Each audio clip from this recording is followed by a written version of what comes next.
Avoir une maison. Nécessité pour Homo sapiens sapiens. Besoin vital.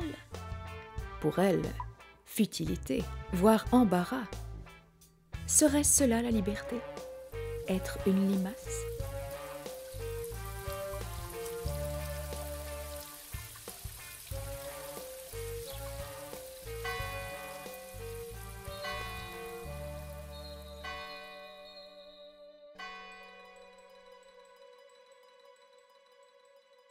Pourquoi n'a-t-elle pas de coquille?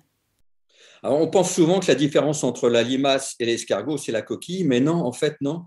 Beaucoup de limaces ont un tout petit reliquat de coquille à l'intérieur du corps, donc évidemment, on ne le voit pas.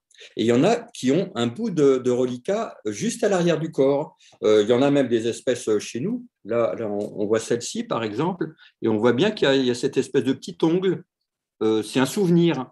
C'est un peu l'équivalent de la patte arrière, de l'os de patte arrière chez les baleines. Si on regarde un squelette de baleine, il y a un petit os à la place des pattes arrière. C'est le reliquat de leur ancêtre qui était un animal qui ressemblait au loup. Et l'ancêtre de la limace, c'était un escargot. Donc, en fait, ils se sont différenciés au cours de l'évolution. La limace a pris d'autres niches écologiques.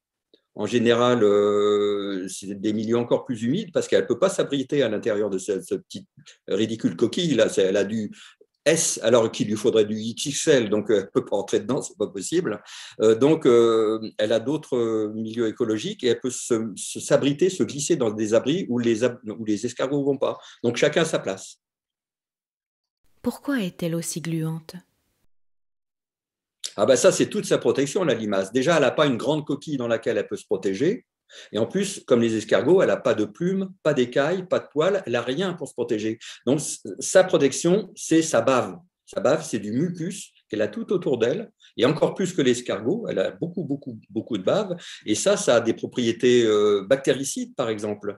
On dit que les soldats de l'armée de Napoléon mangeaient des escargots, des limaces crues, comme ça, pour se protéger, pour se fortifier, et ça peut protéger des maladies pulmonaires, par exemple. C'est plein de propriétés. Donc, ce n'est pas toxique, une limace. Ce n'est pas appétissant, mais c'est plein de propriétés. La limace, en gros, c'est le pied. Tout son corps, c'est son pied. Et elle a la tête au bout du pied et les yeux au bout des cornes. Donc, c'est très simple. C'est la même anatomie qu'un escargot, c'est-à-dire que tous les organes vitaux sont devant. Donc, ça pond par la tête, carrément. Ça a une seule narine, qu'on appelle le pneumostome, qui est un trou très visible derrière les tentacules. Et l'anus est juste à côté de la narine, d'ailleurs.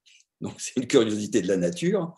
Ces tentacules, les grands, c'est la vision, mais c'est une vision très, très réduite où ça voit à peu près flou, mais pas grand-chose. Et les petits tentacules, c'est l'olfaction. C'est une sorte d'odorat. Donc, ça avance comme ça, comme avec des bâtons d'aveugle, et ça repère son chemin à l'odeur aussi, en grande partie.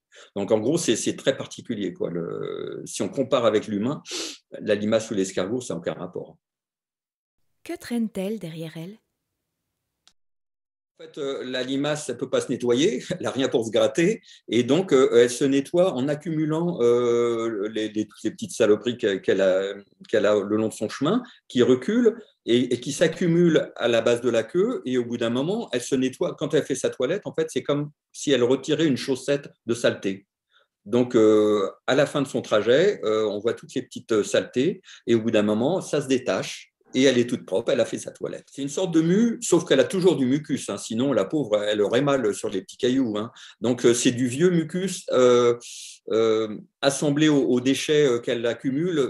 C'est plutôt du vieux mucus et elle se débarrasse de tout ça. Mais elle est toujours enveloppée. D'ailleurs, on voit toujours une traînée argentée derrière les limaces. Elles marquent le sol. Elles perdent beaucoup d'humidité et c'est pour ça qu'elles ont besoin aussi de beaucoup d'humidité. Une limace ou un escargot, ça peut jeûner pendant un an, mais ça ne peut pas supporter le manque d'humidité, ça mourrait très vite. Comment se reproduit-elle? C'est exactement comme les escargots, c'est monsieur, dame, limace, hermaphrodite, hein, hermaphrodite, mâle et femelle en même temps. Donc, l'accouplement, quand il y a un accouplement de limaces, elles font chacune le rôle du mâle et de la femelle. Donc, on en voit quelquefois qui s'accouplent. J'ai pris des photos de grosses limaces rouges, la loche. Arion rufus, qui est une grosse image qu'on voit souvent en forêt.